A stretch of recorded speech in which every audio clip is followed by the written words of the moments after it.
आइए हम आज यह जानते हैं कि प्रभु में बने रहना क्या है और कैसे हम अपने जीवन में इस सच्चाई को जी सकते हैं। परमेश्वर ने हमें अपने साथ एक गहरे संबंध में रहने के लिए बनाया है। एक ऐसा संबंध जहां हम लगातार उनसे जुड़े रहें, जैसे एक डाली बेल से जुड़ी रहती है।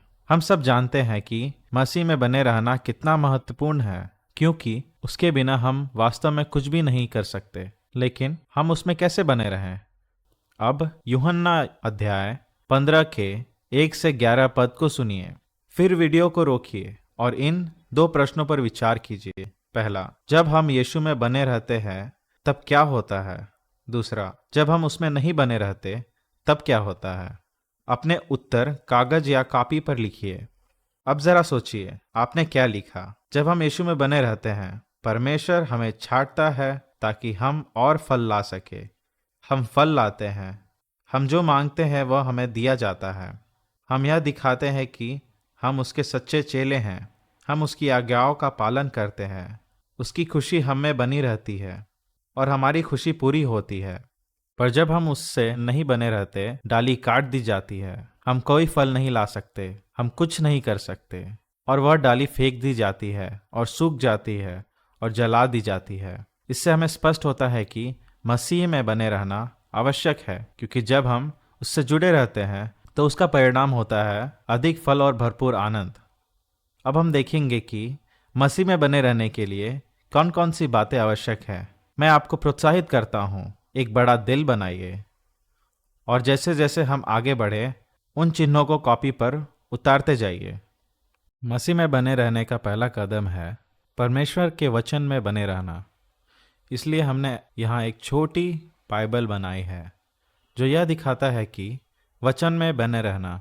पद 7 में यीशु कहते हैं, यदि तुम मेरे वचनों में बने रहो तो तुम मुझ में बने रहोगे। यह हमें सिखाता है कि हमें परमेश्वर के वचन को जानना, उस पर मनन करना और उसी के अनुसार अपना जीवन बदलना है। दूसरा है प्रार्थना, जिसका अर्थ है परमेश्वर से बात करना और सुनना। पद 7 यह भी कहती है कि यदि तुम मेरे वचनों में बने रहो, जो चाहे मांगो और वह तुम्हारे लिए होगा।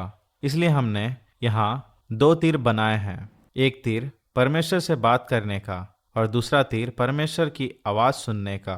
यीशु दिन भर पिता से बात करते थे और वही करते थे जो उन्होंने पिता से सुना। वे अक्सर शांत स्थानों पर जाकर प्रार्थना करते थे। हमें भी उसी प्रकार परमेश्वर से बातचीत करनी है और उसकी आवाज पर ध्यान देना है। इस पद का यह अर्थ नहीं कि वह हमें हर वो चीज देगा जो हम मांगे, बल्कि जब हम उसके वचन, उसकी इच्छा और उसके मार्ग के अनुसार प्रार्थना करते हैं तो हमें भरोसा होता है कि वह अपने महिमा के लिए हमें देगा। तीसरा, परमेश्वर के प्रेम में विश्राम करना। पद 9 कहता है, जैसे पिता ने मुझसे प्रेम किया वैसे ही मैंने तुमसे प्रेम किया। यहाँ हमने एक दिल बनाया है जो दर्शाता है कि परमेश्वर के प्रेम में विश्राम करते हैं। इसका अर्थ है कि हम अपनी पहचान जानते हैं कि हम परमेश्वर के प्रिय संतान हैं। हम इसलिए प्रेम नहीं किए जाते कि हमने कुछ किया, बल्कि इसलिए कि मसीह ने हमारे लिए क्या किया। यीशु ने कोई भी कार्य शुरू करने से पहले अपने पिता से यह सुना, यह मेरा प्रिय पुत्र है जिससे मैं प्रसन्न हूँ। और यही सत्य आज हमारे लिए भी है कि हम पिता के प्रिय हैं। चौथा, उसकी आज्ञाओं का पालन करना। पद 10 कहता है, यदि तुम मेरी आज्ञाओं को मानोगे तो मेरे प्रेम में बने रहोगे। हम उसकी आज्ञाओं का पालन इसलिए नहीं करते कि हम उसका प्रेम पाएं, बल्कि इसलिए करते हैं क्योंकि हम पहले से ही उसके प्रेम में हैं। आज्ञाकारिता हमारे प्रेम की अभिव्यक्ति है। पांचवा, ज्योति में चलना, पाप स्वीकार और मन फिराना। अब आप पढ़िए पहला यूहन्ना 1 का 5 से 10। तो हम यहाँ इस वचन में देखते हैं कि परमेश्वर ज्योति है और यदि हम ज्योति में चलते हैं तो हम उसकी सहभागिता में हैं।